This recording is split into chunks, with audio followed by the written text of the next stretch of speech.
The Will to Meaning. Viktor E. Frankl, 1962. The Search for Meaning. Man's search for meaning is a primary force in his life and not a secondary rationalization of instinctual drives. This meaning is unique and specific in that it must and can be fulfilled by him alone, only then does it achieve a significance which will satisfy his own will to meaning. There are some authors who contend that meanings and values are nothing but defense mechanisms, reaction formations, and sublimations. But as for myself, I would not be willing to live merely for the sake of my defense mechanisms, nor would I be ready to die merely for the sake of my reaction formations. Man, however, is able to live and even to die for the sake of his ideals and values. A poll of public opinion was conducted a few years ago in France. The results showed that 89% of the people polled admitted that man needs something for the sake of which to live. Moreover, 61% conceded that there was something, or someone, in their own lives for whose sake they were even ready to die. I repeated this poll at my clinic in Vienna among both the patients and the personnel, and the outcome was practically the same as among the thousands of people screened in France. The difference was only 2%. In other words, the will to meaning is in most people fact, not faith. Of course, there may be some cases in which an individual's concern with values is really a camouflage of hidden inner conflicts, but, if so, they represent the exceptions from the rule rather than the rule itself. In these instances, a psychodynamic interpretation is justified in an attempt to disclose the underlying unconscious dynamics. In such cases, we have actually to deal with pseudo-values. A good example of this is that of the bigot, and as such they have to be unmasked. Unmasking, or debunking, however, should stop as soon as one is confronted with what is authentic and genuine in man, example, man's desire for a life that is as meaningful as possible. If it does not stop then, the man who does the debunking merely betrays his own will to depreciate the spiritual aspirations of another. We have to beware of the tendency to deal with values in terms of mere self-expression of man himself. For logos, or meaning, is not only an emerging from existence itself but rather something confronting existence. If the meaning which is waiting to be fulfilled by man were really nothing but a mere expression of self, or no more than a projection of his wishful thinking, it would immediately lose its demanding and challenging character. It could no longer call man forth or summon him. This holds true not only for the so-called sublimation of instinctual drives but for what C.G. Jung called the archetypes of the collective unconscious as well, inasmuch as the latter would also be self-expressions, namely, of mankind as a whole. This holds true as well for the contention of some existentialist thinkers who see in man's ideals nothing but his own inventions. According to Jean-Paul Sartre, man invents himself, he designs his own essence. That is to say, what he essentially is, including what he should be, or ought to become. However, I think the meaning of our existence is not invented by ourselves, but rather detected. Psychodynamic research in the field of values is legitimate, the question is whether it is always appropriate.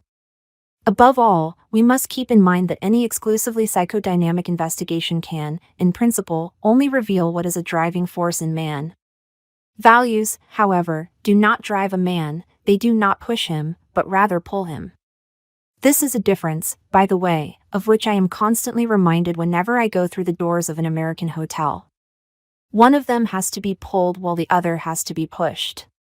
Now, if I say man is pulled by values, what is implicitly referred to is the fact that there is always freedom involved, the freedom of man to make his choice between accepting or rejecting an offer, i.e., to fulfill a meaning potentiality, or else to forfeit it. However, it should be made quite clear that there cannot exist in man any such thing as a moral drive, or even a religious drive, in the same manner as we speak of man's being determined by basic instincts. Man is never driven to moral behavior. In each instance, he decides to behave morally. Man does not do so in order to satisfy a moral drive and to have a good conscience. Man does not behave morally for the sake of having a good conscience but for the sake of a cause to which he commits himself, or for a person whom he loves, or for the sake of his God. If he actually did it for the sake of having a good conscience, he would become a Pharisee and cease to be a truly moral person. I think that even the saints did not care for anything other than simply to serve God, and I doubt that they ever had it in mind to become saints. If that were the case, they would have become only perfectionists rather than saints. Certainly, a good conscience is the best pillow, as a German saying goes, but true morality is more than just a sleeping pill or a tranquilizing drug. Existential frustration. Man's will to meaning can also be frustrated, in which case logotherapy speaks of existential frustration. The term existential may be used in three ways, to refer to 1. Existence itself, i.e., the specifically human mode of being, 2. The meaning of existence, and 3. The striving to find a concrete meaning in personal existence, that is to say, the will to meaning. Existential frustration can also result in neuroses. For this type of neuroses, logotherapy has coined the term noogenic neuroses in contrast to neuroses in the usual sense of the word, i.e., psychogenic neuroses. Noogenic neuroses have their origin not in the psychological but rather in the noological, from the Greek noos meaning mind, dimension of the human existence. This is another logotherapeutic term which denotes anything pertaining to the spiritual core of man's personality. It must be kept in mind, however, that within the frame of reference of logotherapy, spiritual does not have a primarily religious connotation but refers to the specifically human dimension. Noogenic neuroses. Noogenic neuroses do not emerge from conflicts between drives and instincts but rather from conflicts between various values, in other words, from moral conflicts, or, to speak in a more general way, from spiritual problems. Among such problems, existential frustration often plays a large role. It is obvious that in noogenic cases the appropriate and adequate therapy is not psychotherapy in general but rather logotherapy, a therapy, that is, which dares to enter the spiritual dimension of human existence. In fact, logos in Greek means not only meaning but also spirit. Spiritual issues such as man's aspiration for a meaningful existence as well as the frustration of this aspiration are both dealt with by logotherapy in spiritual terms. They are taken sincerely and earnestly instead of being traced back to unconscious roots and sources, thus being dealt with merely in instinctual terms. Whenever a doctor fails to distinguish between the spiritual dimension as against the instinctual, a dangerous confusion may arise. Let me quote the following instance. A high-ranking American diplomat came to my office in Vienna in order to continue psychoanalytic treatment which he had begun 5 years previously with an analyst in New York. At the outset I asked him why he thought he should be analyzed, why his analysis had been started in the first place. It turned out that the patient was discontented with his career and found it most difficult to comply with American foreign policy. His analyst, however, had told him again and again that he should try to reconcile himself with his father, because the government of the U.S., as well as his superiors, were nothing but father images and, consequently, his dissatisfaction with his job was due to the hatred he unconsciously harbored toward his father.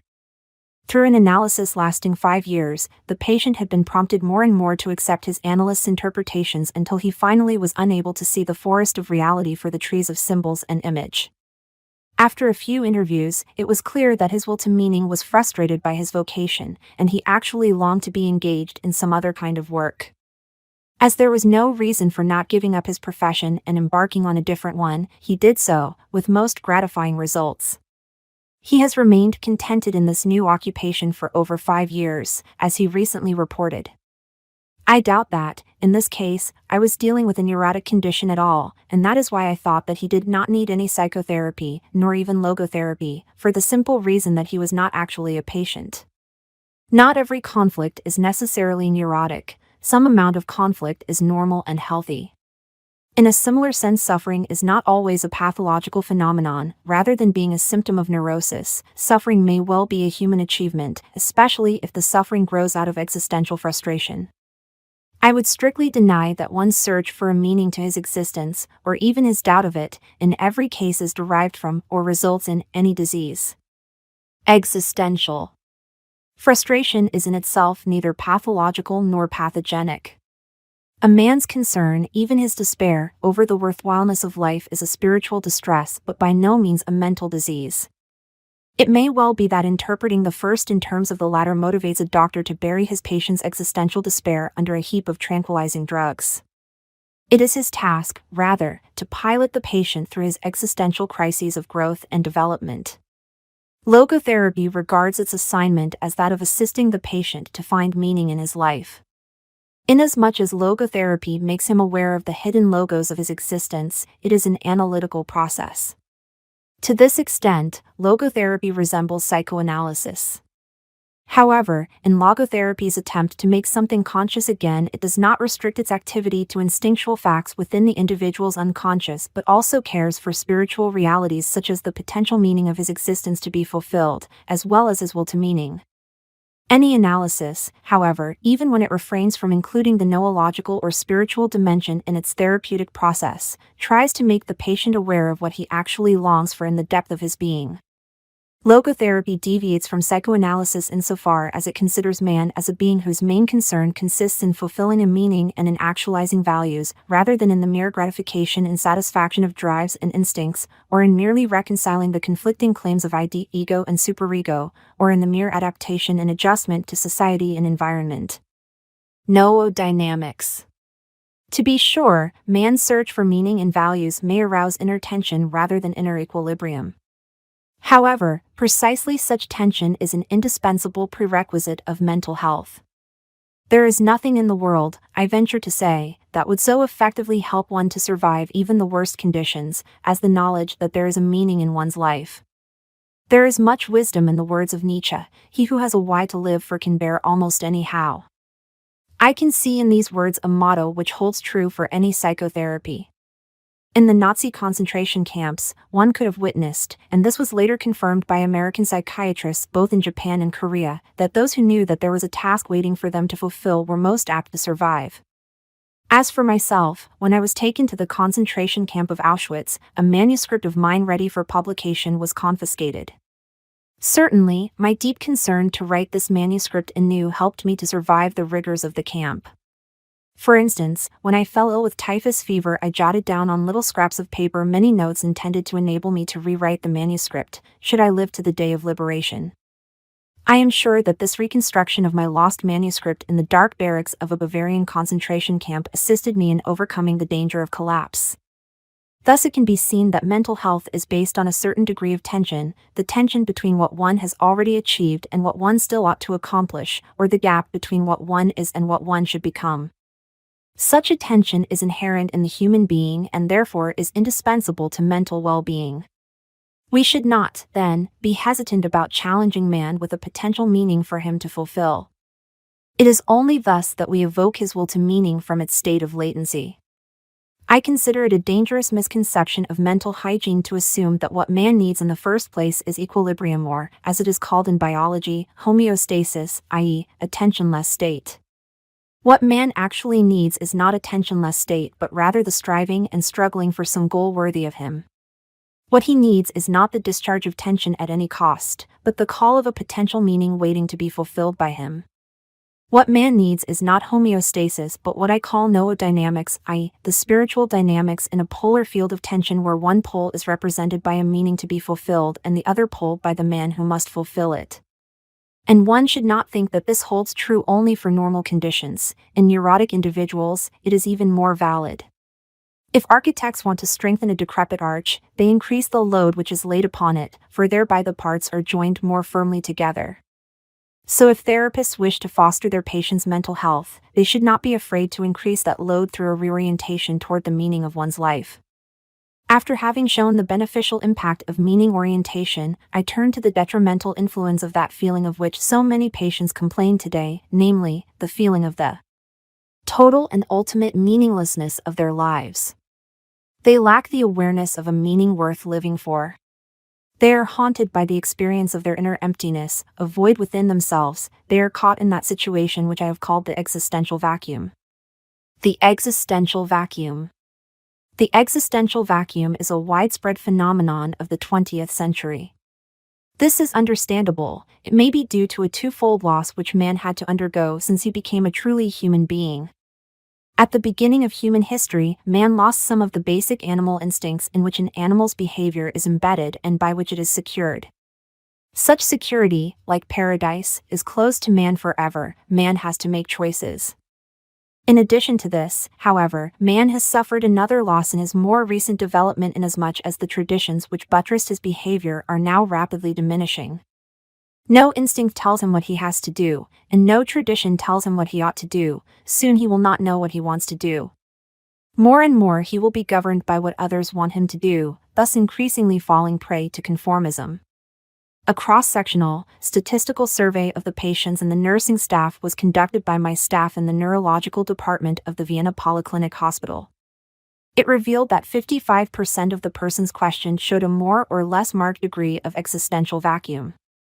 In other words, more than half of them had experienced a loss of the feeling that life is meaningful. This existential vacuum manifests itself mainly in a state of boredom. Now we can understand Schopenhauer when he said that mankind was apparently doomed to vacillate eternally between the two extremes of distress and boredom. In actual fact, boredom is now causing, and certainly bringing to psychiatrists, more problems to solve than distress. And these problems are growing increasingly crucial, for progressive automation will probably lead to an enormous increase in the leisure hours for the average worker. The pity of it is many of these will not know what to do with all their newly acquired free time. Let us think, for instance, of Sunday neurosis, that kind of depression which afflicts people who become aware of the lack of content in their lives when the rush of the busy week is over and the void within themselves becomes manifest. Not a few cases of suicide can be traced back to this existential vacuum. Such widespread phenomena as alcoholism and juvenile delinquency would not be understandable unless we recognize the existential vacuum underlying them. This is also true of the crises of pensioners and aging people. Moreover, there are various masks and guises under which the existential vacuum appears. Sometimes the frustrated will to meaning is vicariously compensated for by a will to power, including the most primitive form of the will to power, the will to money. In other cases, the place of frustrated will to meaning is taken by the will to pleasure. That is why existential frustration often eventuates in sexual compensation. We can observe in such cases that the sexual libido becomes rampant in the existential vacuum. An analogous event occurs in neurotic cases. There are certain types of feedback mechanisms and vicious circle formations which I will touch upon later. One can observe again and again, however, that this symptomatology has invaded an existential vacuum wherein it then continues to flourish. In such patients, what we have to deal with is not a noogenic neurosis. However, we will never succeed in having the patient overcome his condition if we have not supplemented the psychotherapeutic treatment with logotherapy. For by filling the existential vacuum, the patient will be prevented from further relapses. Therefore, logotherapy is indicated not only in noogenic cases, as pointed out above, but also in psychogenic cases, and in particular the somatogenic, pseudo-neuroses. Viewed in this light, a statement once made by Magda B. Arnold is justified: every therapy must in some way, no matter how restricted, also be logotherapy. Let us now consider what we can do if a patient asks what is the meaning of his life. The meaning of life. I doubt whether a doctor can answer this question in general terms. For the meaning of life differs from man to man, from day to day, and from hour to hour. What matters, therefore, is not the meaning of life in general but rather the specific meaning of a person's life at a given moment. To put the question in general terms would be comparable to the question posed to a chess champion: tell me, master, what is the best move in the world? There simply is no such thing as the best or even a good move apart from a particular situation in a game and the particular personality of one's opponent. The same holds for human existence. One should not search for an abstract meaning of life. Everyone has his own specific vocation or mission in life to carry out a concrete assignment which demands fulfillment. Therein he cannot be replaced, nor can his life be repeated. Thus, everyone's task is as unique as is his specific opportunity to implement it. As each situation in life represents a challenge to man and presents a problem for him to solve, the question of the meaning of life may actually be reversed. Ultimately, man should not ask what the meaning of his life is, but rather he must recognize that it is he who is asked. In a word, each man is questioned by life, and he can only answer to life by answering for his own life. To life he can only respond by being responsible. Thus, logotherapy sees in responsibleness the very essence of human existence. The essence of existence. This emphasis on responsibleness is reflected in the categorical imperative of logotherapy, which is, so live as if you were living already for the second time and as if you had acted the first time as wrongly as you are about to act now. It seems to me that there is nothing which would stimulate a man's sense of responsibleness more than this maxim, which invites him to imagine first that the present is past and, second, that the past may yet be changed and amended. Such a precept confronts him with life's finiteness as well as the finality of what he makes out of both his life and himself. Logotherapy tries to make the patient fully aware of his own responsibleness, and therefore it must leave to him the option for what, or to whom, he understands himself to be responsible.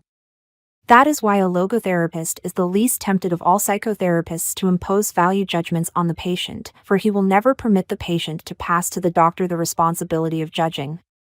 It is, therefore, up to the patient to decide whether he should interpret his life task as being responsible to society or to his own conscience. The majority, however, consider themselves accountable before God. They represent those who do not interpret their own lives merely in terms of a task assigned to them but also in terms of the taskmaster who has assigned it to them. Logotherapy is neither teaching nor preaching. It is as far removed from logical reasoning as it is from moral exhortation. To put it figuratively, the role played by a logotherapist is rather that of an eye specialist than of a painter. A painter tries to convey to us a picture of the world as he sees it, an ophthalmologist tries to enable us to see the world as it really is. The logotherapist's role consists in widening and broadening the visual field of the patient so that the whole spectrum of meaning and values becomes conscious and visible to him. Logotherapy does not need to impose any judgments on the patient, for, actually, truth imposes itself and needs no intervention. By declaring that man is a responsible creature and must actualize the potential meaning of his life, I wish to stress that the true meaning of life is to be found in the world rather than within man or his own psyche, as though it were a closed system. By the same token, the real aim of human existence cannot be found in what is called self-actualization. Human existence is essentially self-transcendence rather than self-actualization. Self-actualization is not a possible aim at all, for the simple reason that the more a man would strive for it, the more he would miss it. For only to the extent to which man commits himself to the fulfillment of his life's meaning, to this extent he also actualizes himself. In other words, self-actualization cannot be attained if it is made an end in itself, but only as a side effect of self-transcendence. The world must not be regarded as a mere expression of one's self. Nor must the world be considered as a mere instrument, or as a means to the end of one's self-actualization. In both cases, the worldview, or the Weltanschauung, turns into a Weltentwertung, i.e., a depreciation of the world. Thus far we have shown that the meaning of life always changes, but that it never ceases to be. According to logotherapy, we can discover this meaning in life in 3 different ways: 1. By doing a deed, 2. By experiencing a value, 3. By suffering. The first, the way of achievement or accomplishment, is quite obvious. The second and third need further elaboration. The second way of finding a meaning in life is by experiencing something, such as a work of nature or culture, and also by experiencing someone, i.e., by love. The meaning of love. Love is the only way to grasp another human being in the innermost core of his personality. No one can become fully aware of the very essence of another human being unless he loves him. By the spiritual act of love he is enabled to see the essential traits and features in the beloved person, and even more, he sees that which is potential in him, which is not yet actualized but yet ought to be actualized. Furthermore, by his love, the loving person enables the beloved person to actualize these potentialities. By making him aware of what he can be and of what he should become, he makes these potentialities come true. In logotherapy, love is not interpreted as a mere epiphenomenon, a phenomenon that occurs as the result of a primary phenomenon, of sexual drives and instincts in the sense of a so-called sublimation. Love is as primary a phenomenon as sex. Normally, sex is a mode of expression for love. Sex is justified, even sanctified, as soon as, but only as long as, it is a vehicle of love. Thus love is not understood as a mere side effect of sex but a way of expressing the experience of that ultimate togetherness which is called love. A third way to find a meaning in life is by suffering. The meaning of suffering. Whenever one is confronted with an inescapable, unavoidable situation, whenever one has to face a fate which cannot be changed, example, an incurable disease, such as an inoperable cancer, just then one is given a last chance to actualize the highest value, to fulfill the deepest meaning, the meaning of suffering. For what matters above all is the attitude we take toward suffering, the attitude in which we take our suffering upon ourselves. Let me cite a clear-cut example. Once, an elderly general practitioner consulted me because of his severe depression. He could not overcome the loss of his wife who had died 2 years before and whom he had loved above all else. Now, how could I help him? What should I tell him? Well, I refrained from telling him anything but instead confronted him with the question, what would have happened, doctor, if you had died first, and your wife would have had to survive you? Oh, he said, for her this would have been terrible, how she would have suffered. Whereupon I replied, you see, doctor, such a suffering has been spared her, and it was you who have spared her this suffering, but now, you have to pay for it by surviving and mourning her. He said no word but shook my hand and calmly left my office. Suffering ceases to be suffering in some way at the moment it finds a meaning, such as the meaning of a sacrifice. Of course, this was no therapy in the proper sense since, first, his despair was no disease, and second, I could not change his fate, I could not revive his wife. But in that moment I did succeed in changing his attitude toward his unalterable fate inasmuch as from that time on he could at least see a meaning in his suffering. It is one of the basic tenets of logotherapy that man's main concern is not to gain pleasure or to avoid pain but rather to see a meaning in his life. That is why man is even ready to suffer, on the condition, to be sure, that his suffering has a meaning. It goes without saying that suffering would not have a meaning unless it were absolutely necessary. Example, a cancer which can be cured by surgery must not be shouldered by the patient as though it were his cross. This would be masochism rather than heroism. But if a doctor can neither heal the disease nor bring relief to the patient by easing his pain, he should enlist the patient's capacity to fulfill the meaning of his suffering. Traditional psychotherapy has aimed at restoring one's capacity to work and to enjoy life. Logotherapy includes these, yet goes further by having the patient regain his capacity to suffer, if need be, thereby finding meaning even in suffering. In this context, Edith Weiskopf-Joelson, professor of psychology at Purdue University, contends, in her article on logotherapy, that our current mental hygiene philosophy stresses the idea that people ought to be happy, that unhappiness is a symptom of maladjustment. Such a value system might be responsible for the fact that the burden of unavoidable unhappiness is increased by unhappiness about being unhappy. And in another paper she expresses the hope that logotherapy may help counteract certain unhealthy trends in the present-day culture of the United States, where the incurable sufferer is given very little opportunity to be proud of his suffering and to consider it ennobling rather than degrading, so that he is not only unhappy, but also ashamed of being unhappy. There are situations in which one is cut off from the opportunity to do one's work or to enjoy one's life, but what never can be ruled out is the unavoidability of suffering. In accepting this challenge to suffer bravely, life has a meaning up to the last moment, and it retains this meaning literally to the end. In other words, life's meaning is an unconditional one, for it even includes the potential meaning of suffering. Let me recall that which was perhaps the deepest experience I had in the concentration camp. The odds of surviving the camp were no more than 1 to 20, as can easily be verified by exact statistics. It did not even seem possible, let alone probable, that the manuscript of my first book, which I had hidden in my coat when I arrived at Auschwitz, would ever be rescued. Thus, I had to undergo and to overcome the loss of my spiritual child. And now it seemed as if nothing and no one would survive me, neither a physical nor a spiritual child of my own. So I found myself confronted with the question whether under such circumstances my life was ultimately void of any meaning. Not yet did I notice that an answer to this question with which I was wrestling so passionately was already in store for me, and that soon thereafter this answer would be given to me. This was the case when I had to surrender my clothes and in turn inherited the worn-out rags of an inmate who had already been sent to the gas chamber immediately after his arrival at the Auschwitz railway station. Instead of the many pages of my manuscript, I found in a pocket of the newly acquired coat one single page torn out of a Hebrew prayer book, containing the main Jewish prayer, Shema Yisrael. How should I have interpreted such a coincidence other than as a challenge to live my thoughts instead of merely putting them on paper? A bit later, I remember, it seemed to me that I would die in the near future. In this critical situation, however, my concern was different from that of most of my comrades. Their question was, will we survive the camp? For, if not, all this suffering has no meaning. The question which beset me was, has all this suffering, this dying around us, a meaning?